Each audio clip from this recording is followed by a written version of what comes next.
para alimul ulama, para kiai, para ustadz, para ustadzah, para tuan-tuan guru yang tanpa mengurangi rasa hormat serta cinta kami kepada mereka semua tak kami sebutkan namanya satu persatu. Wabil khusus kepada tuan guru kita, orang tua kita, Al-Habib, Al-Mahbub, Profesor Dr. Abdullah bin Muhammad Baharun, mata'anallahu bituli hayatih wa nafa'ana bi'ulumih. Begitu pula orang tua kita semua, guru kita bersama, Al-Habib Al-Mahbub Abdullah bin Muhammad Al-Mashhur Al-Haddad, mata'anallahu bituli hayatih wa bi'ulumih.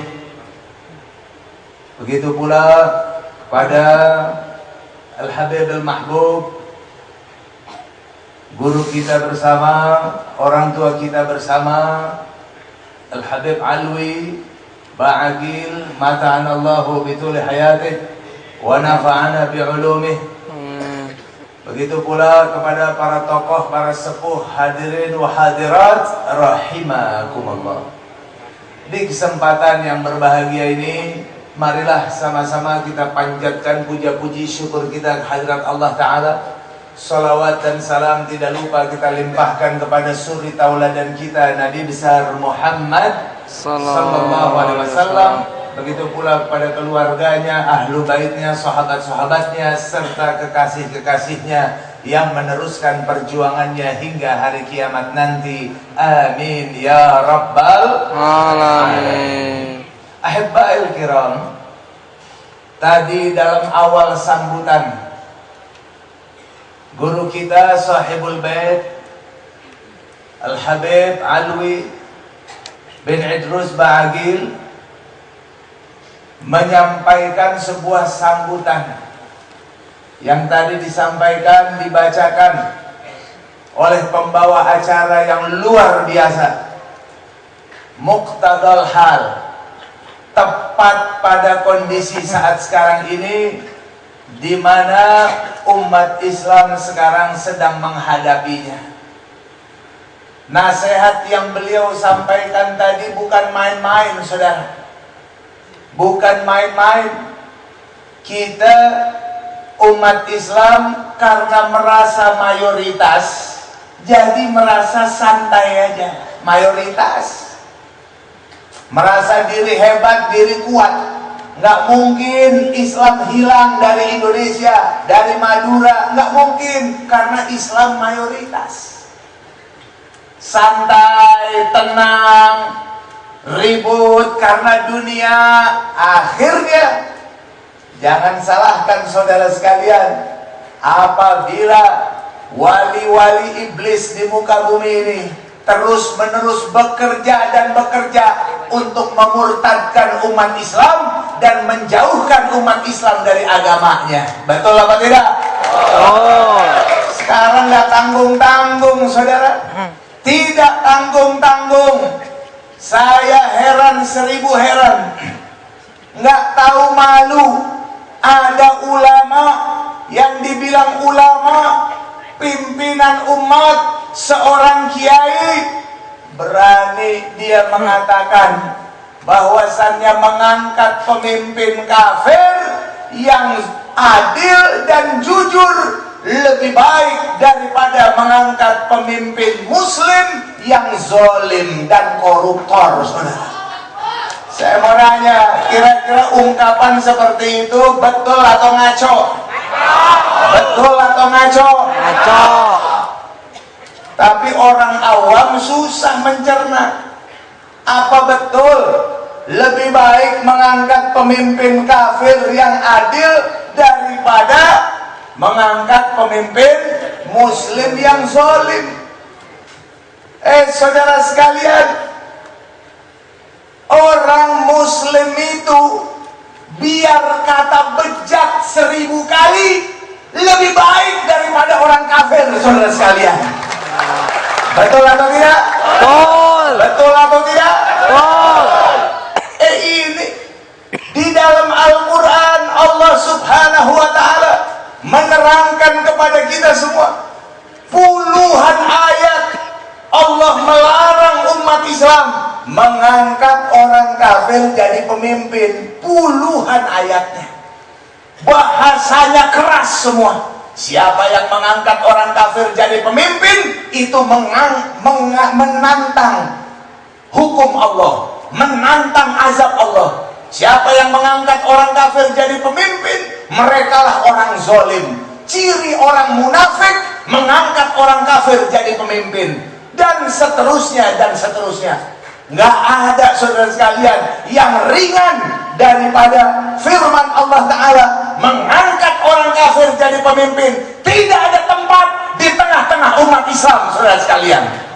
Betul atau tidak? Betul. Takbir. Allahu Akbar. Masya Allah, ini nggak main-main, saudara. Dia pikir orang Islam udah nggak ada yang layak jadi pemimpin. Akhirnya dia suruh orang kafir aja deh jadi pemimpin. Begitu orang kafir jadi pemimpin, yang dipilih model Ahok. Ya Allah, Ahok baru udah kita katakan kepada Jokowi, Pak Jokowi, jangan lantik Ahok. Kenapa? Ahok tidak seiman dengan mayoritas orang Jakarta, nanti bisa ribut. Tetap dilantik juga. Saya nggak ngerti ada sepakat apa dia sama pengusaha-pengusaha Cina di sana. Kok dilantik juga Ahok ini, saudara sekalian? Begitu Ahok dilantik, langsung dia katakan kurban dilarang dipotong di masjid-masjid, di musola, di rumah-rumah, di sekolah, di madrasah. Tidak boleh ada pemotongan masjid, ada pemotongan kurban. Tapi kalau mau motong hewan kurban, potonglah di TPH, tempat pemotongan hewan. Baru kali ini ada orang di Indonesia melarang orang potong hewan kurban. Saya mau nanya, potong hewan kurban itu ibadah atau bukan? Dilarang. Kurang ajar atau tidak? Ajar. Begitu dia ditanya, kenapa kamu larang orang potong hewan kurban? Dia bilang apa? Jorok. Dia bilang jorok. Itu menghina atau tidak? Nah. Inna lillahi wa inna ilaihi Rajiun. Akhirnya terpaksa Front Pembela Islam turun ke jalan, saudara sekalian. Demonstrasi mendesak DPRD, pecat ini orang karena sudah menghina agama Islam, sudah menghina ibadahnya orang Islam, saudara. Tapi apa yang terjadi? Sampai ada chaos, masuk penjara 21 orang. Sampai ada satu orang saya mati dalam penjara, saudara, gara-gara Ahok satu. Brengsek banget, saudara sekalian. Coba kita lihat. Lalu apa yang terjadi? Saat orang-orang, ada Menteri Perdagangan Rahmat Gobel menyatakan dilarang penjualan minuman beralkohol di warung-warung, toko-toko, minimarket, supermarket. Dilarang jualan minuman beralkohol. Bagus atau tidak? Betul. Alhamdulillah. Ahok dia bilang apa? Saya akan buat toko khusus untuk jual minuman keras. Brengsek atau tidak? Brengsek atau tidak? Maklum, kafir. Orang kafir mana tahu, saudara sekalian. Al-khamru ummul khaba'ith, nggak tahu dia. Innamal khamru wal maisiru wal ansab wal azlam rijsun min amali syaitan fajtanibuhu la'allakum tuflihun. Nggak tahu. Malah dia bilang, di rumah saya lengkap. Anda mau jus, mau bir, mau wine, mau anggur, lengkap ada. Pantes nggak kira-kira jadi gubernur? Di tengah-tengah orang tapi dia cocok di tengah-tengah orang Cina yang kafir. Sama-sama kafirnya cocok. Betul kan tidak? Kalau di tengah orang Islam kayak begini, akhirnya bisa merusak umat Islam. Di saat polisi lagi menangkapi artis-artis yang terlibat apa tuh? Prostitusi online. Terlibat prostitusi online, artis-artis ditangkepin. Ini Ahok kutil babi. Ahok bilang apa? Saya akan buat apartemen khusus pelacuran. Nanti jablainya, tahu jablay? Jablay tahu? Dongdot. Tahu dongdot? Lonte. Itu lontenya mau dilatih lalu dikasih sertifikat. Dikasih sertifikat, yang lulus dapat sertifikat resmi dari negara, dari Pemda, sebagai pegawai yang bertugas sebagai jablay, saudara.